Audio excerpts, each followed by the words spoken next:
Guest in my first guest in the second hour, very successful competition cook, also VP of Head Country Sauces and Rubs. Let's go ahead and race to the hotline and welcome back friend of the show, Paul Schatte. Paul, how are you, buddy?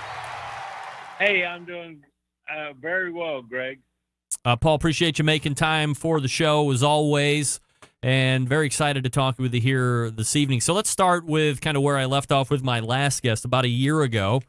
We were all down in Fort Worth, Texas, celebrating and taking part in the 2018 IM barbecue for NBBQA. That's obviously refiring here mid to late week. This week also obviously stretches into the weekend. So, know you're going to be a part of it. What are you going to be doing there, and what are you going to be taking part in?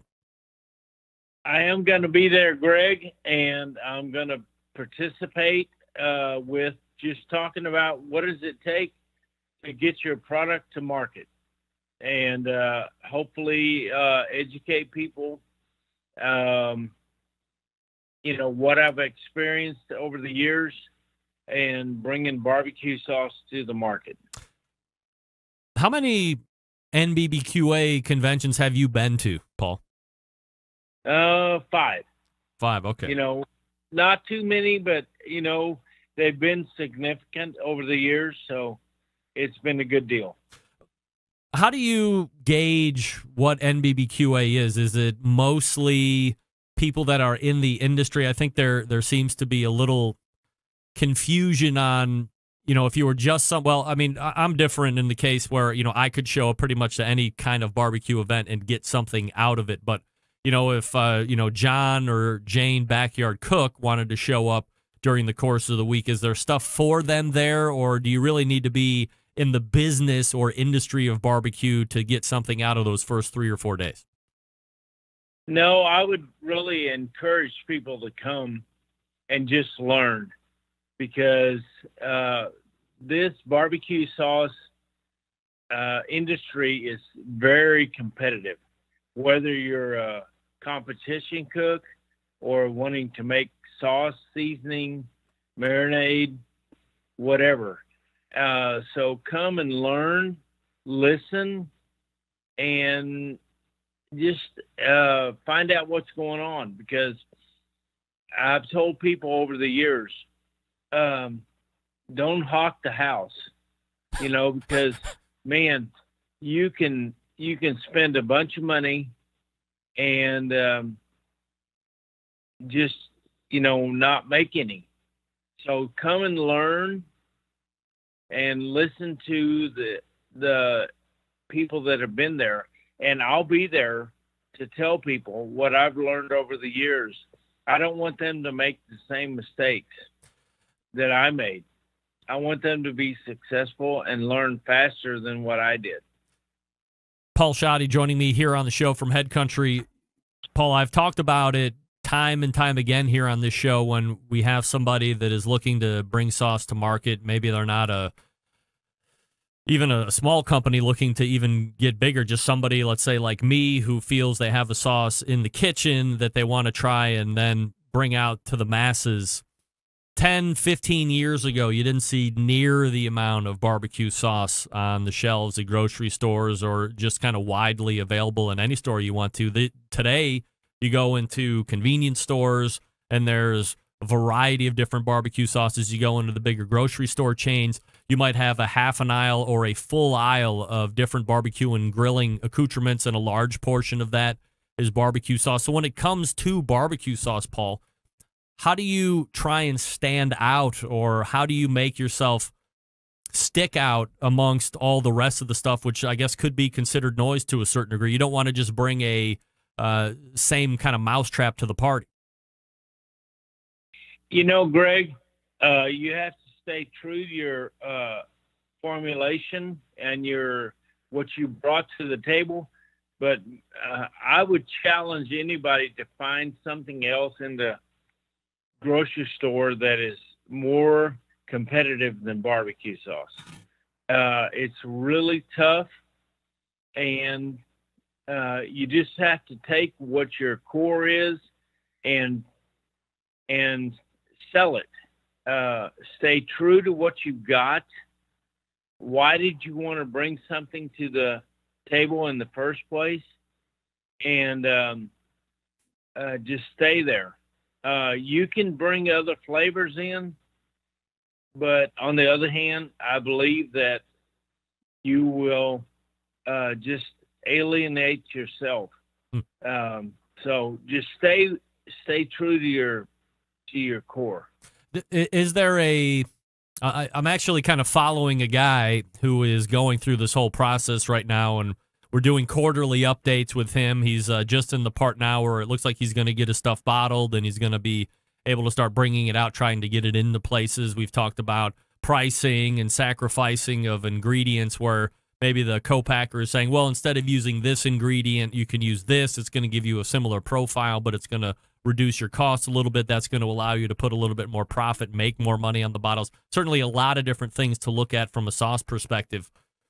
But is there a time frame that you need to consider as far as, okay, it's going to be an expense for me for X amount of time before I really want to think about turning a profit? Or is turning a profit something you really want to set yourself up for day one? Well, I hope I answer this question right, Greg, in the fact that, I have a lot of people that come to me and say, people love my sauce. I make it, give it to them, and they love it. And I said, okay, then start saying something like, I'm going to charge you $5 a bottle. Right. Will you still buy it? And I used to not say things like that, because I didn't want to be, alienate people. But on the other hand, that's business. And so that's what it's all about.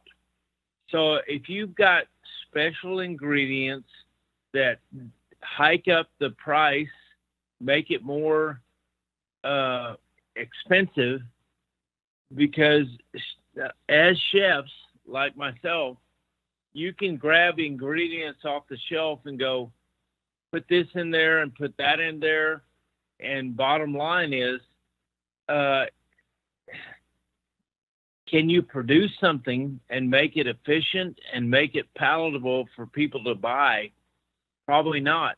So you need to really think about what you're putting in your sauce or seasoning, marinade, whatever it might be.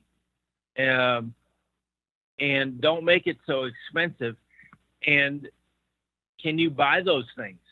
Can a manufacturer find those things and produce that efficiently?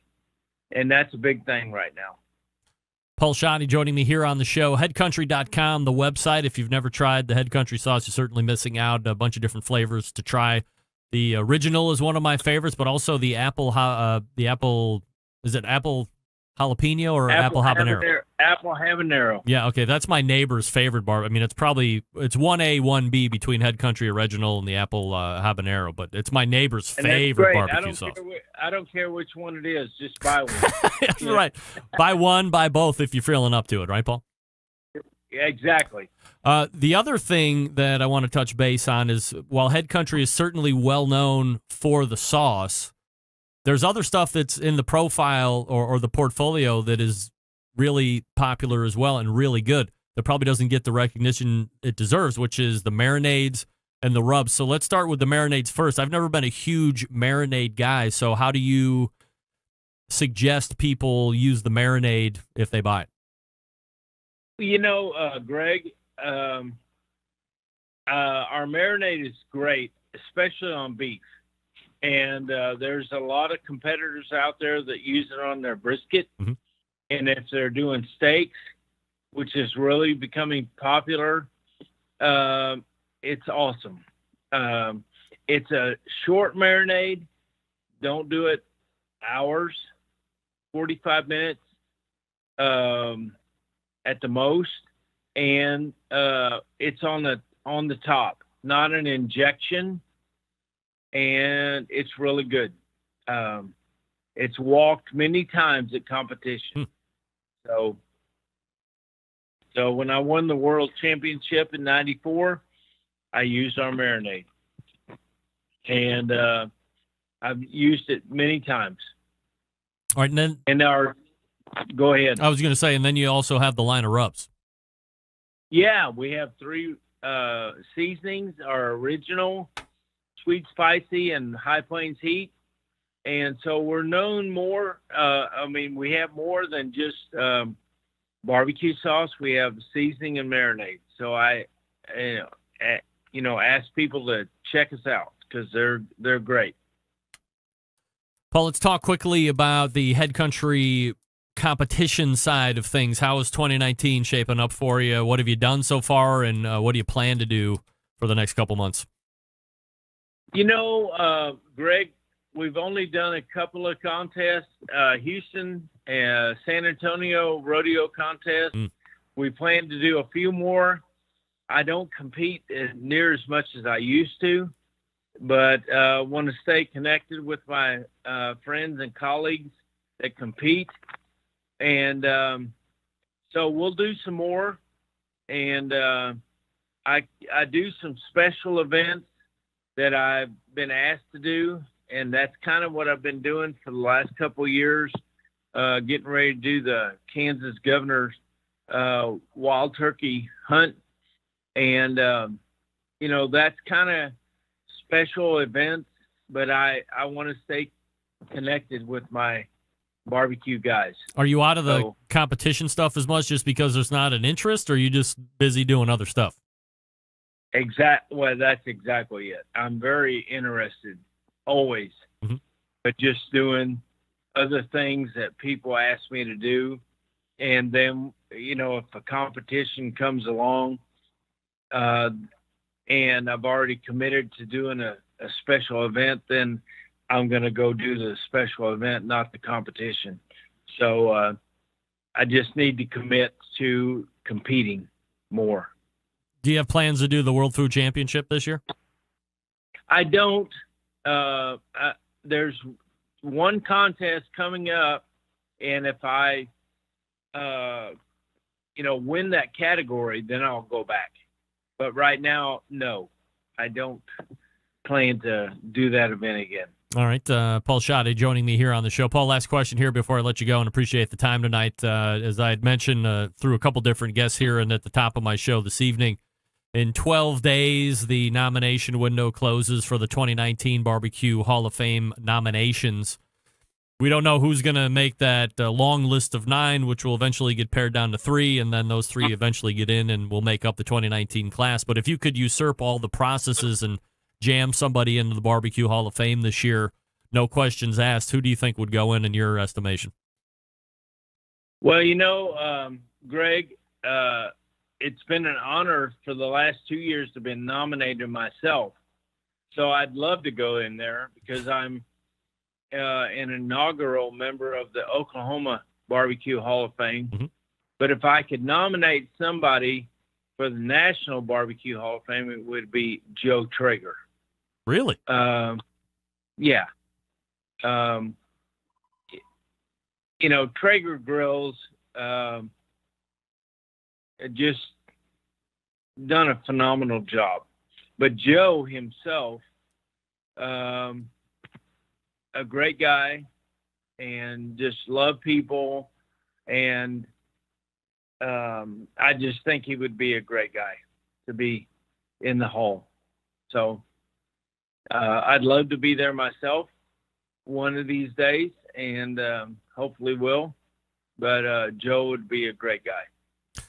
Paul Schatte is the vice president of Head Country, the website headcountry.com. Grab some sauce, grab some of the rubs, grab the marinade, which is doing very well in backyards and on the competition circuit as well. And Paul, always appreciate the time, and enjoy yourself at NBBQA this week. Yeah, are you going to be there? I will be in Louisville, Kentucky for a Junior Olympics volleyball tournament, so I will not be there this year. But maybe next year. It's those damn kids. They ruin everything, Paul. All right. Well, that's what it's all about. So, Greg, always nice to talk to you, and we'll talk to you soon. All right. There he is, Paul Schatte. Joining me right there, Head Country, and the website headcountry.com if you want to grab up some bottles of barbecue sauce. There's a